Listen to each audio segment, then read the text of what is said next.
Here we are then, episode 8 of 9 of the elite Danish light infantry.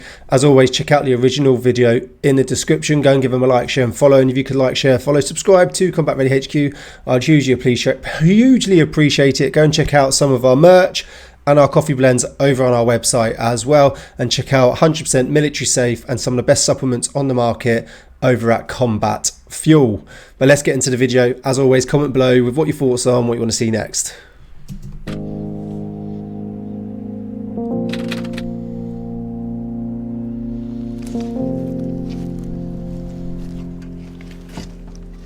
Den er låst. Vi bruger sprængstof. Det er første gang, jeg har prøvet at have noget med sprængstof på den måde at gøre, der ikke var fyrværkeri i hvert fald. Når det har med sprængstof at gøre, så jeg tror, det er sådan en meget normal tendens, at man vil bare godt væk, ikke? Man gider ikke være i nærheden af det. Der trækkes. Ja, bare stille og roligt. Stadigvæk sikring på, første mand.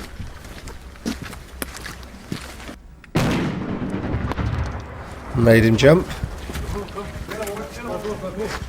Den springer. Man får et kæmpe ja i kroppen, ikke? Altså, man kan godt mærke de der vibrationer.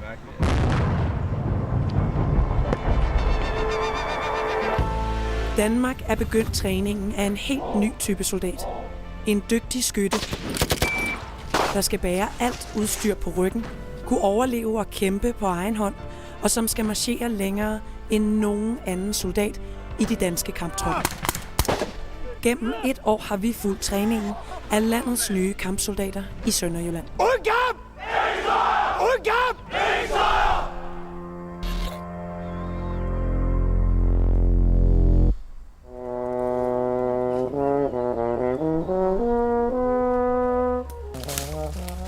I Søgaard øvelsesterræn er 5 dages feltøvelse afsluttet. De sidste 5 dage har soldaterne skulle præstere i større og sværere kampøvelser, end de nogensinde har skulle før.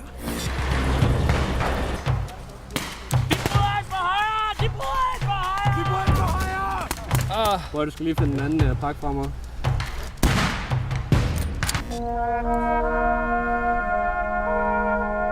Kompagniet er blevet bedt om at stille op til parade, og Schleswigske musikkorps er mødt ind for at markere afslutningen på øvelsen.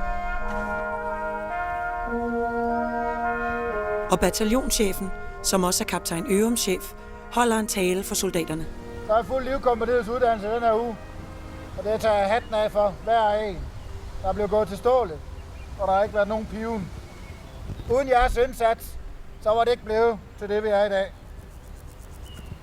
Derfor vil jeg gerne se chef for livkompagniet herude. Træd! Midt i talen bliver øvum pludselig kaldt frem. Chefens særlige påskønnelse tildeles kaptajn Ørum for sin store indsats og gode resultater i front for livkompagniet. Tak for indsatsen. Det er et diplom, hvor der står, at der er en længere tekst jo. Men alt i alt står der, at jeg har gjort det rigtig godt. Man prøver at gøre sit bedste. Og når man har et godt kompagni, så får man også lyst til at gøre sit bedste. Soldaternes første lange øvelse er nu officielt slut, og de får et par afsluttende ord med fra deres kaptajn. I'm sure they're going to get some longer exercises. 5 days is, it's a mediocre exercise, and it's not very long, really. You're looking 2, 3, 4, 5, 6 weeks. Sometimes you could go out on exercise, but at the end of exercise, it's actually quite common in the British Army. They do some sort of parade. It's a great way to sort of announce promotions, or if someone's doing well, like you get a commendation or something. It's quite a common practice to do it at the end of an exercise. It happens quite regularly, so it's good to see that he has been recognised for his achievements. Det har ikke været perfekt den her uge, og vi har masser af ting, vi stadigvæk skal lære. Den branche, vi arbejder i, der er der sgu ingen sølvmedaljer. Og når vi er hårde ved jer, så er det fordi jeg tror på, og de fleste af jeres ældre befalingsmænd og officerer tror på, at hvis man behandler sine soldater som prinsesser, når vi er ude at træne og uddanne, så dør de højst sandsynligt, når vi står i en krigszone en dag. Oh, I love this. Så det er nemlig fordi, at vi holder rigtig meget af jer, og fordi vi er interesseret i, at så mange af jer overlever, når vi en dag står i en krigszone. So I mean, you can't be soft in the army. All this wokeness, leftism, you know, you've got to be tough on your soldiers so that they are tough, okay? They're robust and they can handle the rigors of war. Soldaterne skal nu i gang med træningen af en af militærets sværeste og farligste discipliner. Bykamp. På den danske sydvestkyst, tæt på Oksbøl, ligger en militær træningsby kaldet Brikby. Vi er i Brikby. That's a decent village, look at that. Det er en bykampstræningsfacilitet, vi har i Danmark.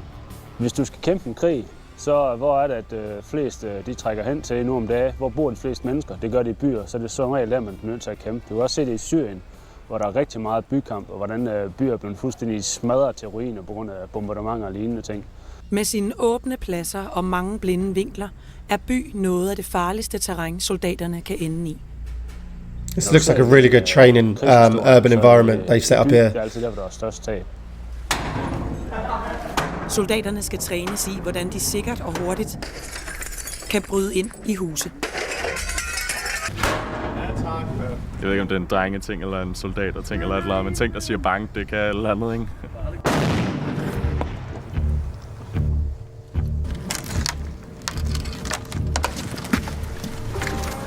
Det der tempo, I kører her, det er det bedste, vi har set. Når de har lært at bryde ind i huse, skal de mestre at bevæge sig sikkert igennem rum og skyde eventuelle fjender. Noget af det vigtigste, når man trænger ind i et hus eller et rum fra Rensted, det er, at vi kommer samtidig ind i det her rum.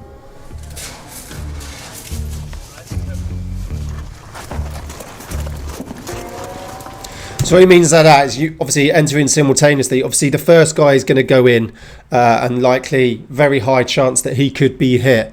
But he's going to go one way, so he's going to say go left to the room.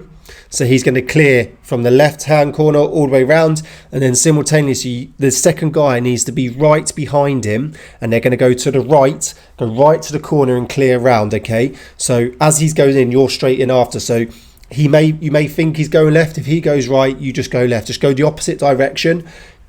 Make sure you check the corners all the way round to the centre of the room. Make sure it's clear, and then you're going to let everybody behind you know what's in there, how many windows you got, how many doors you got, what direction those windows in and doors, etc. And if there's any enemy contacted, any friendlies, etc. So it's as soon as he goes in, the second person's got to be in behind him. To make sure that it's all cleared at the same time, so no one hopefully gets fatally hurt. Hvis vi kommer ind 2 sekunder efter, så kan det altså Exactly. De skal lære at håndtere farlige rum, som trapper og gangarealer. You gotta be quick with it. Det farlige er, at gangen med alle de her rum, så kan folk eller fjenderne komme fra hvilket som helst rum, og vi ved ikke, hvor fjenderne kan ske være. Vi har jo ikke været derinde endnu, så de kan være overalt. Så man sørger for hele tiden at holde en sikring ned ad gangen, og så arbejder man så ligesom lidt stille frem fra rum til rum. Så det er rigtig farligt, altså. For at kunne beskytte sig selv i gangarealer, skal soldaterne træne en ny skydestil. Vi træner blandt andet det med, at når vi sikrer og så kunne skifte skuldre. Jeg er jo højrehåndsskytte, så jeg holder sådan her, men jeg skal så kunne skifte, når jeg skal sikre ned i gangen. Så gør sådan, og så over i venstre side, for at kunne sikre ned. Så kan jeg bedre skjule min krop, så det kun lige er mit hoved og mit gevær, der er ude. Og det kunne jeg ikke, hvis jeg brugte min højre arm, eller min stærke arm. Jeg synes, det gik godt, det der. Ja, det gik meget. Vi kører igen. Og for at beskytte sig selv på trappen, skal de lære at sikre, mens de går. I det, vi træder op ad trappen her, så vil vi åbne op for nogle nye vinkler, og der kan være potentielle trusler. Hvis man ikke er så rutineret i at bevæge sig på trappen, kan man måske godt have tendens til bare at have øjnene nedad, fordi jeg vil helst ikke falde. Og så slipper man lige pludselig blikket op i den retning, hvor den potentielle trussel kan være. Igen og igen skal soldaterne træne deres bevægelser, så de sikkert og hurtigt kan bevæge sig imellem de mange farer i byen.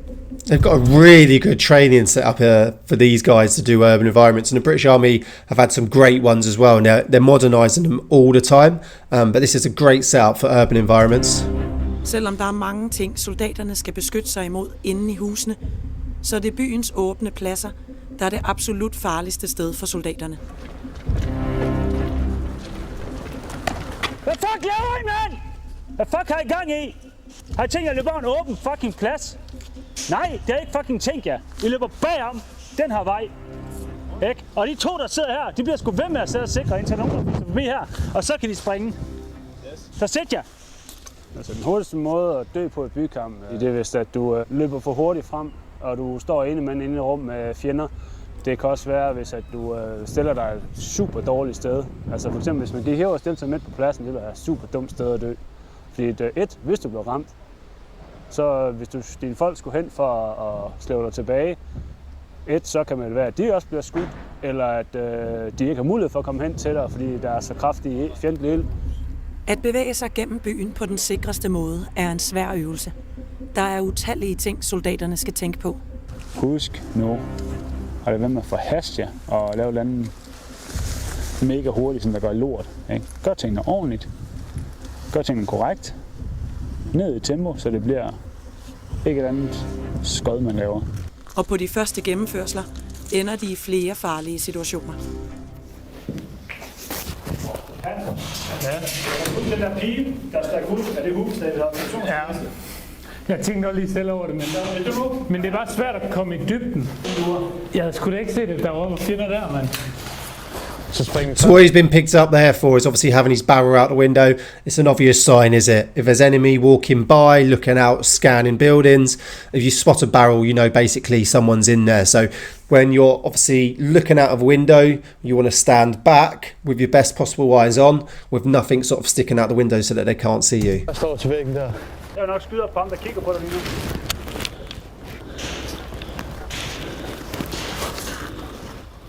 Du skal tænke, at du har rigtig mange vinkler, du aldrig nogensinde kan dække ind. Du kan aldrig sikre dig selv 100%. Hvis man står bag et hus, skyder mod noget og går et skridt frem, så er det hvad, du kan se en anden vinkel ind i et vindue, eller du går ud for en hjørne, så kan du lige pludselig blive set fra 1000 vinkler. Som Bravo og næstkommanderende har Sørensen ansvaret for at føre et hold af 4 soldater. Det er nok noget af det, der er sværest, synes jeg. Det er, at jeg ligesom skal bestemme over folk, der egentlig er samme rang som mig. Altså, det er sindssygt svært at tage beslutninger hurtigt, fordi der er rigtig meget, man skal overveje for. Hvis vi er i gang med en gennemførsel, så er jeg jo også stresset og presset. Og så skal jeg stadig træffe de her beslutninger, og lige pludselig, hvis der kommer en føling højre eller en føling venstre, så skal jeg så reagere på det. Og det er rigtig kort tid, man har til at reagere. På første bane bruger han en ruin og en husmor som dækning for at være mindre udsat. Okay, du stikker op på højre, du skal stikke lidt op. Jeg har det. Men da hans hold følger efter ham, går det galt. Nå, hvor mange har I tænkt jer at samle sig derovre, inden jeg tænker at rykke et eller andet sted hen, så jeg ikke bliver dræbt af en håndgranat? Det der med bare at løbe rundt ude på gader og sådan noget, ikke? Det kan godt være lidt besværligt, men her er i hvert fald mindst lige i dækning. Ej, det var stresset. Klar til rulle højre! Udover at Sørensen skal sikre sig selv, skal han også have overskud til at føre 3 andre soldater på hans hold og holde øje med, hvordan de placerer sig. Vi springer direkte ind! Og jeg sidder der og skal også selv være geværskytte og sådan noget. Det bliver rigtig svært at holde styr på et hold. Fuck, det er jo umuligt, det her. Den krævende træning fortsætter indtil bykamp.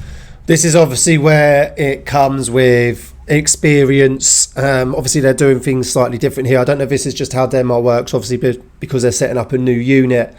But normally, majority of the time, how it works in the British Army is all the privates go through training. The recruits, they come out as privates. They then enter battalion in the infantry. They do a little bit of time in the battalion. They get experience, skill, discipline, understand the job, and then they go and do I think it's D&D course for Lance Corporal D&Ds. They then go and do a specific course on how to become sort of like a second in command, a Lance Corporal of a section. They then learn that job. They then go away and do their section commander's course to become a section commander, to become a corporal. These have sort of obviously been made second in command as their job, fresh in training.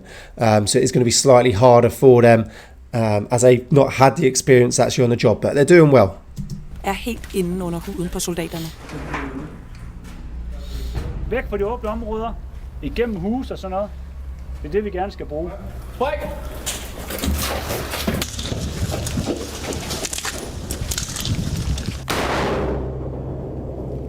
Ikke bare på landjorden, men også i højderne skal soldaterne stramme sig an, og deres højdeskræk skal sættes på prøve.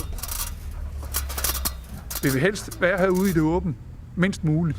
Ikke? Så der skal gerne lidt være noget fart på den stige der. Derfor træner vi det. Ja, det er flot det der. Skide godt, mand. Soldaterne kæmper med at mestre den svære bytræning, men også med at blive revet væk fra den vigtige træning til andre opgaver. De skal 3 måneder til grænsen og assistere politiet på en operation kaldet Gefion. Derefter So what they don't get as well, hang on, let's just finish flere this. gange til Nordjylland for at hjælpe med minkaflivninger. Igen og igen bliver deres træning sat på pause. So they're actually going to be going on the border to put this training into practice. But what you don't actually realise as well is like these ladders, all this kit you're carrying, all these explosives, ammunition. Well, this has got to go on top of your normal kit as well. So someone's got to carry those ladders in. Someone's got to carry these extra explosives in, etc. So this is where your kit starts to get heavier and heavier again. You got to make your way through windows, doors. You got to crawl through tunnels. It becomes very demanding on the body.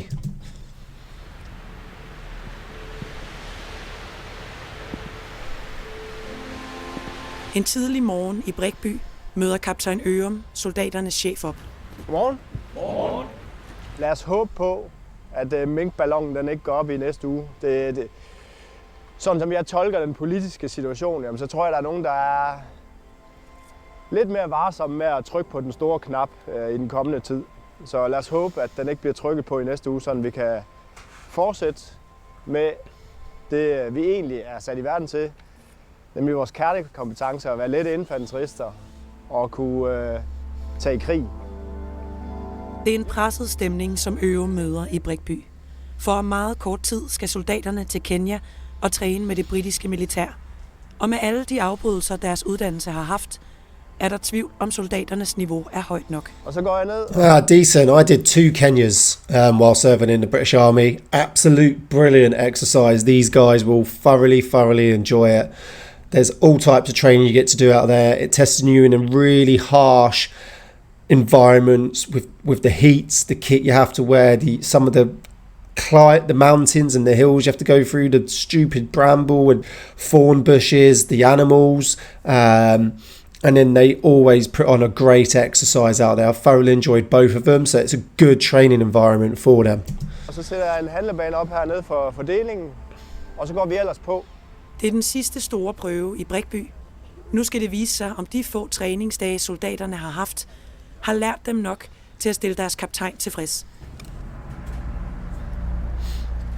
Jeres opgave, det er at gennemføre fremrykning, finde fjenden og nedkæmpe ham. Så lad os iværksætte. Soldaterne skal nærme sig byen, og når de bliver beskudt, skal de rykke ind i Brækby, finde fjenden og skyde ham. I Brækby er der placeret både skiver og soldater, der skal agere fjender i husene. Og igen 2 skiver ind i det her hus, og så få åbnet alle vinduer og døre. Nu skal det vise sig, om grupperne kan samarbejde om at indtage byen. De første skud lyder, og soldaterne får hurtigt udpeget, hvor fjenden er.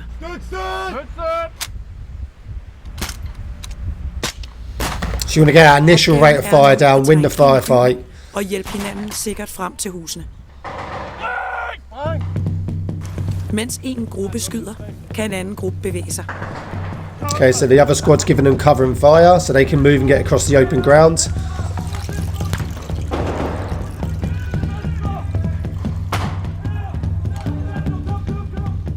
Gruppen skal hurtigt ind, men fremme ved huset opdager Sørensen, at en fjende er klar til at skyde på dem. Så der går!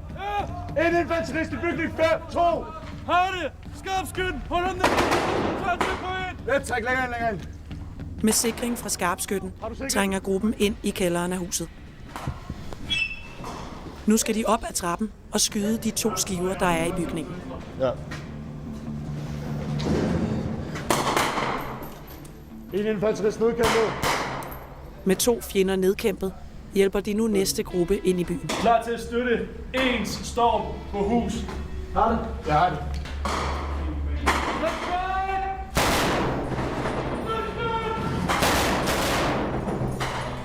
Soldaterne har renset de huse, hvor fjenden gemte sig, og nu er der tilbagemelding.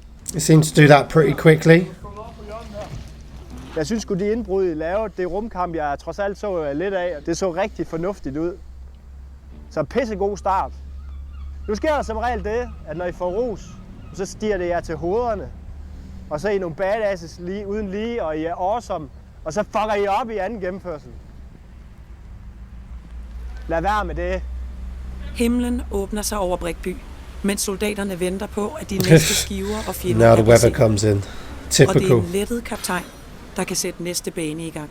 Jeg synes, taget betragtning, hvor meget uddannelse de har haft, så ja, men jeg er sgu rigtig stolt af dem lige nu. Efter alt, hvad vi har været igennem. Ja, nu gør vi det svært. Soldaterne ved ikke, at de klarede første bane så godt, at den næste gennemførsel er det sværeste Brikby har at byde på. Ja, men vores mål det er jo måske komme igennem byen eller et eller andet, og så hvis der er nogle fjender, så nedkæmpe det. Så få renset bygningerne og få nedkæmpet de fjender der. Fjenden bliver nu placeret i rådhuset. Brikbys største og sværeste bygning på 3 etager og med 4 lange gangarealer og i alt 20 rum, som fjenden kan gemme sig i. Her der er der bare 1000 vinkler, du ikke kan sikre 100%. Okay. Det er bare, hvis du tager en etagebygning, hvor der er 3 etager på, så er der 3 etager, som skal koncentrere om, plus der er måske også lige et eller andet hjørne der og hjørne derovre. Så er der kældervindue i bygningen derovre, og så er der måske den kvist, hvor du også lige skal kigge på. Så er der rigtig mange vinkler, hvor du skal prøve at holde øje med og sikre dig selv, og det er meget svært. Jeg spår, at den der tager vi om igen, fordi at den er svær. Men lad os se. Er I klar? Ja, vi er klar. Situationen er sådan set det samme som før. Så når I går fremad lige om lidt, jamen så går I ned ad gaden her. Og så skal I over rådhuspladsen. Og hvordan I håndterer den der rådhusplads, det har I ikke lært. Men det kan fandme også godt være, der sker et eller andet, inden I skal over den der rådhusplads, ikke? Så lad os krydse fingre for det. Men jeg tror, den bliver svær, den her. Så hvis I gør det godt her, jamen så går jeg hjem, fordi så kan jeg ikke lære jer mere. Jeps. I må iværksætte. Nu bliver soldaterne for alvor sat på prøve. De rykker frem mod rådhuset. Når de første skud lyder, skal Hansen hurtigt op til fronten. Hansen, kom i stilling. Ja. Som skarpskyt skal han hjælpe sin gruppe med at udpege fjender i bygningerne. Okay, der er en infanterist i rådhuset. Top 1, venstre 2. Fjenden bliver udpeget i rådhuset, men Hansen kan ikke se hele den store bygning, og ingen i hans gruppe kan rykke frem, så længe han ikke kan se og skyde på fjenderne. Vi kan kun sikre mod toppen af rådhuset. Flyg frem til ruinen! For at forbedre indsigt på rådhuset! Modtaget! Hansen bliver sendt længere frem. Imens et andet sted venter Sørensens hold på, at de kan storme den store bygning. Når Hansens gruppe er fremme ved ruinen, er det afgørende, at Hansen finder en stilling, hvorfra han kan støtte de andre grupper.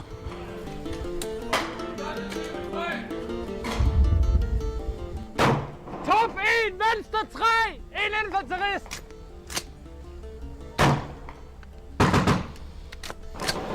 Nu top 1, venstre 4. Og mens Hansen skyder mod de fjender, der viser sig i rådhuset, løber Sørensens gruppe frem mod den store bygning. So as we mentioned before, no moving across grounds without covering fire, okay? So you got one squad covering fire, the other squad moving in.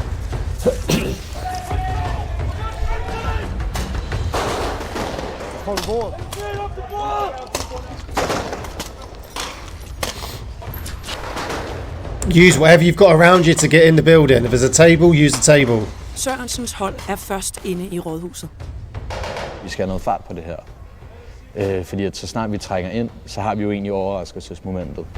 Efterfulgt af Hansens gruppe, som trænger ind i kælderen. Farlig rum, fremme! Har det! Soldaterne skal have øjne på alle gange, døre og vinduer. Godt, fasthold sikkerheden her. Sikker med dørene, sikkerheden på rummene. Hansen bliver sat til at sikre trappen og bruger venstre skulder for at kunne trække sig mere om bag væggen. En god idé, for 2 etager over Hansen står fjenden og venter på, at soldaterne trækker op ad trappen.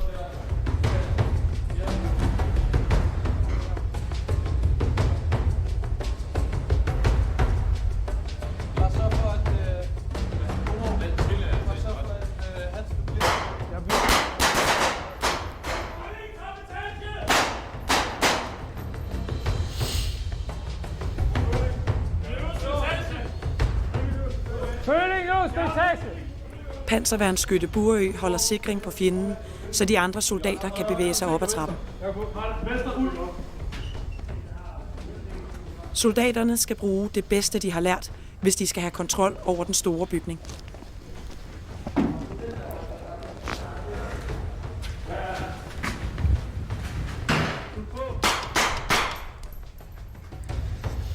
En infanterist, nødkæmper. Samling! Når de har været igennem alle rum i rådhuset, bliver de kaldt ud til dagens sidste tilbagemelding. Der har været noget snak om moralen den er lav i det her kompagni.